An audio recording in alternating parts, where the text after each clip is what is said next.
Prvý krok, ktorý musíme urobiť, je kliknúť na vyhľadávanie. Dobre. A tu budeme hľadať, ideme hore a ukážeme na to. Ako vidíte, už sa nám to zobrazuje na obrazovke a klikneme na inštalovať. Teraz prvá obrazovka sa stiahne, keď sa aplikácia stiahne, tak sa začne inštalovať. Inštalácia obvykle trvá trochu, medzi 10 a 15 sekundami. To už neumožní otvoriť aplikáciu. Pokračovať v celom procese. Pri nahrávaní videa z bezpečnostných dôvodov nám nedovolí nahrávať časť, kde sa ukladajú heslá, frázy a všetko ostatné. Ako vidíte, už je to hotové. Musím kliknúť tu na byť, aby sa vytvorila nová peňaženka. Tu sa nám zobrazia dve možnosti a klikneme na vytvoriť novú peňaženku. Tu tiež, keď sú dve možnosti, ktoré vytvárajú tajnú frázu. My teraz klikneme na vytvoriť. Ďakujeme spoločnosti za toto. Odtiaľ tiež odporúčame urobiť manuálnu zálohu, ktorá vám dá tajnú frázu a túto frázu si musíte zapísať na papierik dobre. A ako som vám už predtým povedal, z bezpečnostných dôvodov nám nahrávanie nedovolí zachytiť časť s frázou a všetkým, ale je to veľmi jednoduché, jednoducho musíte sledovať kroky a takto je veľmi jednoduché zapísať frázu, takže si overíte, že ste ju dobre uložili a tu musíte akceptovať všetky tie tri podmienky, že po prevode neuchovávajú žiadne informácie, takže keď už bola vytvorená a uložená fráza, tak vás to už pustí. Už vás to pustí, aby ste mohli používať peňaženku. Môžete začať. Ako vidíte, hore sa zobrazujú rôzne možnosti. Poslať, prijať, predávať histórie a kupovať. Prvý krok je, že budete musieť kúpiť, aby ste mohli pokračovať. Akákoľvek transakcia, je to kúpiť. Prichádza to do pohybu, na to musíme pokračovať a kliknúť na kúpiť.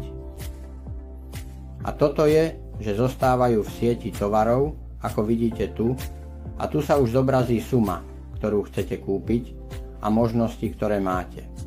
Klikneme na zaplatiť kreditnou kartou a tu sa vám zobrazí niekoľko poskytovateľov a odtiaľ každý môže vybrať poskytovateľa, ktorý mu najviac vyhovuje. Dajte mu čo chce a tu vám ukazuje, čo vám každý poskytovateľ dá za používanie jeho platformy. Ak nie, tak je tu aj čas s kreditnou kartou.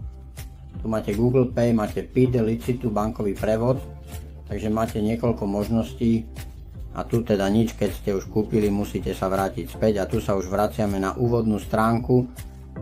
A keď už ste kúpili BNB Smart Chain, vidíte ich tu inteligentný reťazec BNB. Ak ste to nekúpili, tak to vidíte tu. Štvrté tlačidlo hovorí kúpiť. Videli sme to v videu, ako sa kupuje. Je to veľmi jednoduché. Je tu množstvo poskytovateľov a môžete nakupovať kreditnou alebo debetnou kartou. Už máme BNB Smart Chain. Čo musíme urobiť predtým, ako pôjdeme na PancakeSwap kúpiť Satoshi K, je pridať token do peňaženky. Ako sa to robí?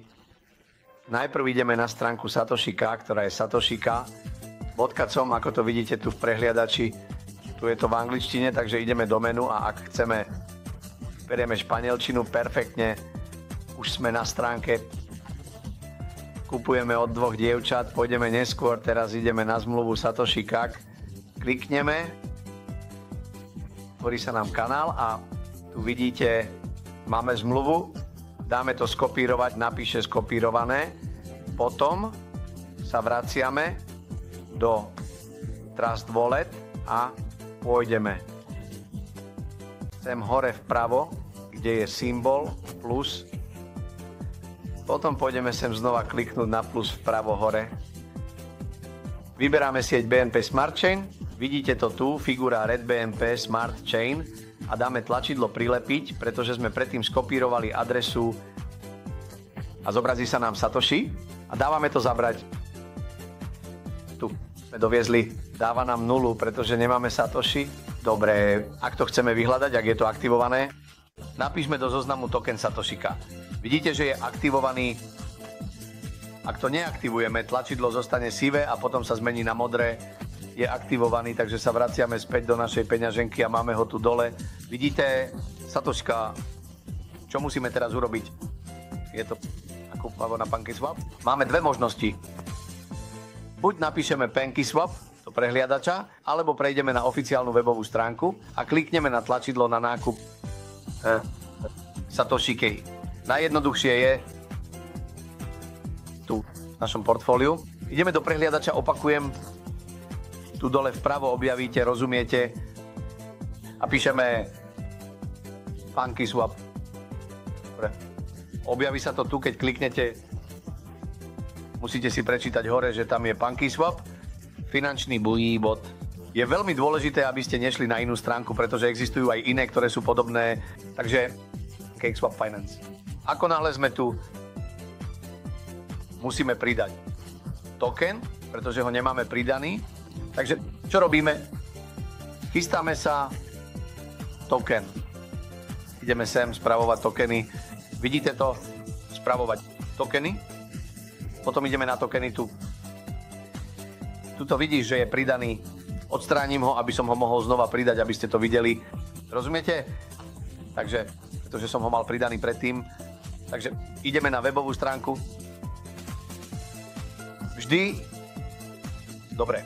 Ideme na webovú stránku. Satoshi, aby som to opakoval. A tu sa znova ideme k zmluve, nie na nákup. Vidíte, že tu je kúpiť. Ideme k zmluve a znova. Niekedy skenujeme opakovane, aby ste to videli, pre prípad, že ste opustili stránku, takže klikneme na kopírovať a ako náhle je to skopírované, ideme na Transballet a kde je napísané dotyky, skopírujeme to tu, skopírujeme, povie nám to importovať, klikneme na importovať, dostaneme upozornenie, buďte opatrní, stredné riziko, je to normálne, je to upozornenie, klikneme na to viem, dáme to na zelenú, uznávam riziko a klikneme na pokračovať. Už máme Satoshika nastavený, takže musíme kúpiť, klikneme na šipku tu dole, teda dáme BNB hore, Satoshika dole a vyberieme si napríklad kúpiť 25, 50, 35%.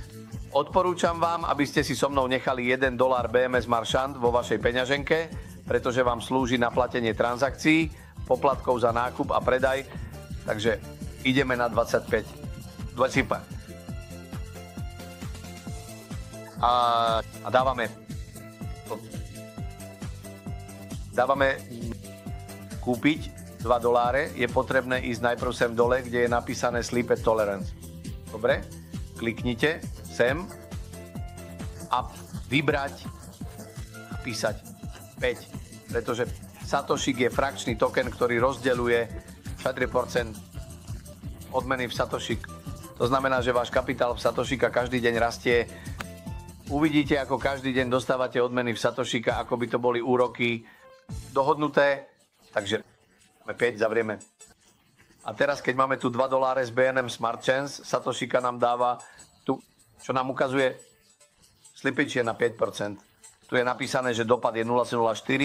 Nie je to nič. Klikneme na Swiper. Klikneme na potvrdiť. Najprv autorizujeme. Operácia bola vykonaná. Transakcia bola uložená. Vyjde to zelené hore a dole. A máme to, takže ako vidíme, že to máme, poďme na PankySwap. Klikneme na šípku hore a kliknutím sem začneme dole pod baletom vľavo.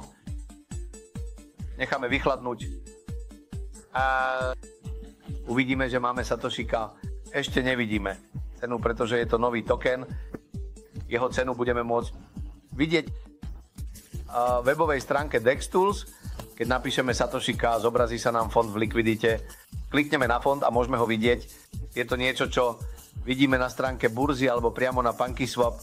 Cena sa zatiaľ neodráža v peňaženke, až kým sa nezaradí na CoinMarketCap, pretože je to nový token. Tu končí videonávod. Veľmi pekne ďakujem.